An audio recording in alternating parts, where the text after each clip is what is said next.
Vamos voltar para Brasília, porque com os últimos dias de trabalho suspensos por causa da janela partidária, o Congresso retoma as atividades e com uma agenda cheia. Janaína Camelo.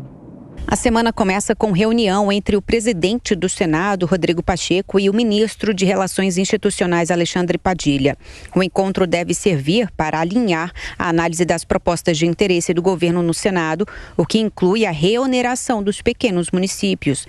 Na última semana, o assunto causou um clima tenso, com o ministro da Fazenda, Fernando Haddad, após o presidente do Senado deixar caducar parte de medida provisória do governo, que acabaria reonerando as prefeituras de cidades com até 156 mil habitantes. Desde o fim do ano passado, os pequenos municípios estão sendo beneficiados com a alíquota menor do INSS da folha de salário dos servidores. É também no Senado onde pode ser votada nos próximos dias a chamada PEC das drogas, que considera crime o porte e a posse de drogas em qualquer quantidade. A medida, defendida pelo presidente do Senado, contrapõe ao que vem sendo analisado no Supremo Tribunal Federal, que julga a descriminalização do porte de maconha para uso pessoal. A PEC está no plenário, onde precisa passar por mais 2 sessões de discussão antes de ser votada. Já a Câmara dos Deputados espera votar nesta semana a cassação do deputado federal Chiquinho Brazão, preso na investigação da morte de Marielle Franco. A análise sobre a legalidade da prisão será votada na Comissão de Constituição e Justiça na próxima quarta-feira.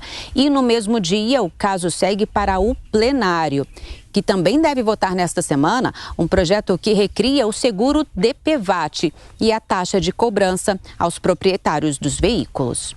As comissões da Câmara também têm pauta cheia. A ministra da Saúde, Nízia Trindade, será ouvida pelos deputados na Comissão de Saúde sobre as ações da pasta contra a dengue. E a Comissão de Trabalho irá ouvir representantes de empresas como a Uber e 99 para tratar do projeto do governo que pede a regulamentação dos trabalhadores de aplicativos. E o prazo para a sanção do projeto que acaba com a saída temporária de presos para visitar parentes e amigos, a chamada saidinha, aprovado pelo Congresso em março, termina nesta semana.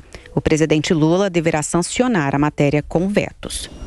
Vamos então ouvir os nossos comentaristas nesta segunda-feira a respeito dessa agenda no Congresso. Conosco Amanda Klein, também Cristiano Vilela. Bom dia a vocês, uma ótima segunda-feira.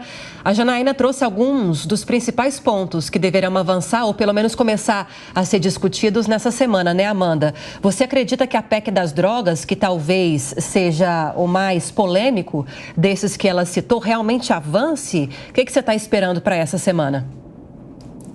Oi, Lívia, bom dia a você, Vilela Colombo, bom dia a quem nos assiste, quem nos ouve pela Jovem Pan. Lívia, ainda é uma semana um pouco truncada, né? Tem vários assuntos dominando a pauta. A PEC das drogas, a gente já comentou aqui várias vezes, até o relator dessa proposta de emenda constitucional, o senador Efraim Filho, espera que avance sim e que tenha maioria para aprovação no plenário. Ele tinha essa mesma percepção acerca da Comissão de Constituição e Justiça e como ele previu, avançou com facilidade, deve avançar também no plenário. Tem não só tem muito apoio na bancada mais conservadora, que soma ali entre 32 e 35 senadores, como não encontra resistência no próprio governo. O governo não quer tomar essa pauta para si porque sabe que acaba gerando uma repercussão negativa, um embate que resvala para a esfera mais ideológica, de costumes, de moral, e o governo não quer brigar nessa área porque sabe que tem grandes chances de perder. A exemplo do que aconteceu com a saidinha temporária, que, como a nossa reportagem indicou, deve ser sancionada com alguns vetos pelo presidente Lula essa semana. Então, por um lado, o que você vê é o avanço dessa pauta ideológica de costumes de moral, que é totalmente dominada pela oposição, e o pouco avanço, a gente nem tocou aí na reportagem, por exemplo, nos principais assuntos econômicos do país, que são urgentes, né? Muito mais prementes. Por quê? Você tem que falar em regulamentação da reforma tributária, isso ainda não chegou ao Congresso Nacional, devem ser 3 ou 4 projetos de lei que tratam sobre diversos temas, quer dizer, é como se a espinha dorsal a gente já tivesse aprovado no ano passado com a PEC da reforma tributária. Agora você precisa regulamentar uma série de pontos que são justamente aqueles pontos sujeitos a muito lobby, a pressão de diversos setores, desde o imposto do pecado até o imposto seletivo, que eles chamam, né, até quais produtos serão inseridos, comporão a cesta básica, tem uma série de questões para discutir até você chegar ao IVA final, que é aquele imposto que todos nós, consumidores, devemos pagar. E você também não ouve falar sobre o avanço do PL de reoneração da folha de pagamento para aqueles 17 setores da economia. Lembra que o governo tinha mandado uma MP inicialmente no final do ano, trocou aquilo para um projeto de lei a pedido do presidente do Senado, Rodrigo Pacheco, sobre o outro assunto que era aquela reoneração dos municípios. Rodrigo Pacheco deixou caducar, ou seja, volta a valer a alíquota menor de apenas 8% de contribuição previdenciária, e quer que o governo trate isso também por meio de projeto de lei. E ainda tem o PERS, que é aquele programa de benefícios, de vantagens tributárias para o setor de eventos e turismo. Portanto, sobre essa pauta econômica, que é o que realmente é mais robusto, concreto, que vai fazer diferença na vida de todos nós brasileiros, disso ainda não se ouve falar. A gente já está em abril, temos menos tempo esse ano, porque o calendário é tomado pela eleição municipal a partir do semestre que vem, e nenhuma pauta econômica prioritária avançando por enquanto. Bom dia, Amanda. Bom dia, Lívia, Colombo e todos que acompanham o Jornal da Manhã. Olha, o mais impressionante é que nós estamos voltando de uma semana de feriado, mas o feriado só funcionou para o Congresso Nacional.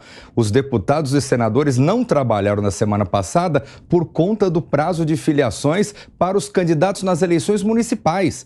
Não tem nada a ver com o trabalho direto dos deputados e senadores. Pois bem, passado isso, analisando a pauta, a agenda cheia dessa semana, infelizmente, como a Amanda bem colocou, nós não teremos discussões no campo econômico por conta da inércia do governo, que até agora não deu o encaminhamento nos pontos necessários para a regulamentação da reforma tributária, especialmente, que é um tema tão importante, que é um tema que a sociedade ansia tanto no país.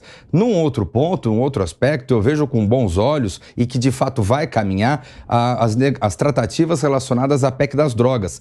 É importante que o Brasil dê um basta efetivo do ponto de vista legislativo com relação à possibilidade de descriminalização das drogas. É um tema de saúde pública e especialmente um tema de segurança pública. Não podemos deixar que a descriminalização das drogas acabe levando mais dinheiro para o bolso do crime organizado.